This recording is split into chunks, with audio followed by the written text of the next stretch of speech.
Do you believe that the president has the power to fire or demote you, and has the Fed determined the legality of a president demoting at will any of the other governors with leadership positions? Not permitted under the law. Not what? Not permitted under the law. Thank you. 2 days after Donald Trump won the 2024 election, he's already hit his first major roadblock in the form of a very powerful, independent public official who just publicly defied Trump on live TV. But before we unpack all that, if you end up liking this video and you want to support the channel, please be sure to hit the like, subscribe, and alert bells before you go. All right, friends, I just got one clip to show you. It's about 30 seconds long, but it's so damn good. And given the bad news that we got 2 days ago, the dark days that are ahead for many of us, we have to cling to the good news when we get it. And the good news is in the form of Jerome Powell. So for those of you who don't know, Jerome Powell is the Trump appointed and then Biden reappointed chairman of the Federal Reserve, the man who is basically responsible for managing the Central Bank of the United States and setting interest rates, possibly the most powerful independent official in the United States of America. He's appointed by the President of the United States and technically can be fired with cause, but is otherwise pretty independent because the Federal Reserve is an independent agency. This is what he had to say about the prospect of stepping down once Donald Trump was inaugurated, because, spoiler, Trump hates his guts. Victoria. Hi, Victoria Guido with Politico.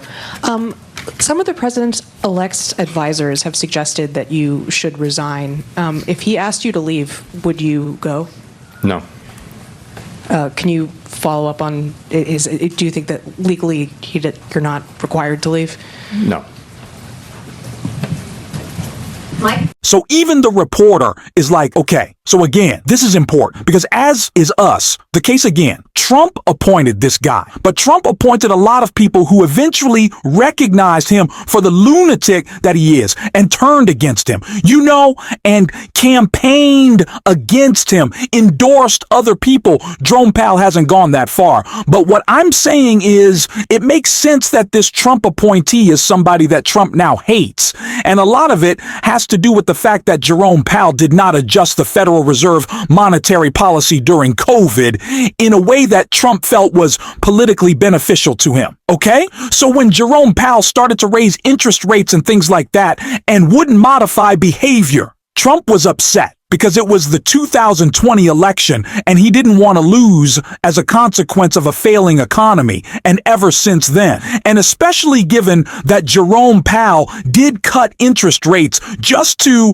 I think in the past month, if I remember correctly, time is just moving at a blur. Many Republicans were upset because they felt that that was politically beneficial for the Democrats. Now, obviously not, because whatever benefits came from that, independently decided interest rate cut. It didn't manifest. Republicans had a blowout election, right? But all of which is to say for 4 years, at least, there's been a lot of bad blood between Jerome Powell and Donald Trump, and it's mostly one-sided. Again, technically, the chairman of the Federal Reserve reports to the President of the United States, and the President of the United States appoints that person to serve for a term. I think it's 6 years, if I remember correctly. And then they're subject to reappointment. Well, Jerome Powell was reappointed to his position by President Biden. And so, what they're saying is basically, and the reporter is too polite to say this, Trump hates your guts. He thinks you're too independent. The whole project, 2025 paradigm, is for the executive to assert, direct control over these so-called independent agencies, including the Federal Reserve, which, by the way, would be extraordinarily dangerous. Imagine Democrat or Republican presidents having the power to snap their fingers and set monetary policy purely for political reasons to benefit themselves in an election. It'd be incredibly dangerous. They don't do that. And the Federal Federal Reserve has resisted pressure by Trump in the past to change course on monetary policy. But in order for them to bring the Fed under the president's control, they need a plant-compliant chairman of the Federal Reserve, and Jerome Powell is not that he doesn't take direct orders from President Biden or Donald Trump. And so for Jerome Powell to just bluntly, coldly, confidently, he didn't make a fuss about it. He didn't make it theatrical. He just answered the question very bluntly that no, I will not leave. And no, I don't think he has the power to demote me. This is good. And it's inspiring because it suggests a possibility that at least some people in certain key positions still have enough of a backbone to defy Donald Trump. Now, it helps that Jerome Powell, again, is not a political appointee. It helps that Jerome Powell was reappointed by President Biden as proof of his bipartisan record. And I should say a lot of Democrats did not like Jerome Powell, particularly because he did not lower interest rates until the last possible second.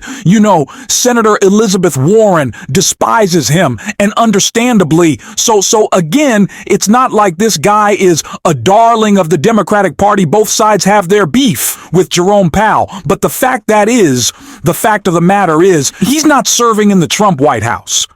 He's not the chief of staff. He's not Secretary of State. He's not Secretary of Defense, by the way, all of which should be staffed by competent people. But they're political appointees. Trump and his ilk want to expand the Venn diagram of political appointee and executive branch official into a total circle. They want to make it so that they could hire and fire at will anybody in the federal government under the executive branch, that there are no independent agencies. This is huge because he sets monetary policy in this country, because he sets the interest rates and manages the central bank. Jerome Powell is one of the most powerful members of the federal government and has a huge impact on the economy. As a matter of fact, the chairman of the Federal Reserve has more day-to-day impact on the American economy than the president of the United States. And so for him, knowing who Donald Trump is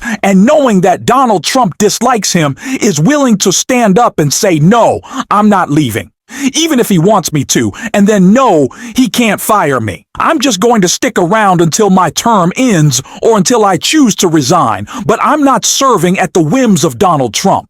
This is a small but notable sign that perhaps some people still have some conscience and backbone. And if you want to support that, as always, you can hit that subscribe button. You can leave a like on this video.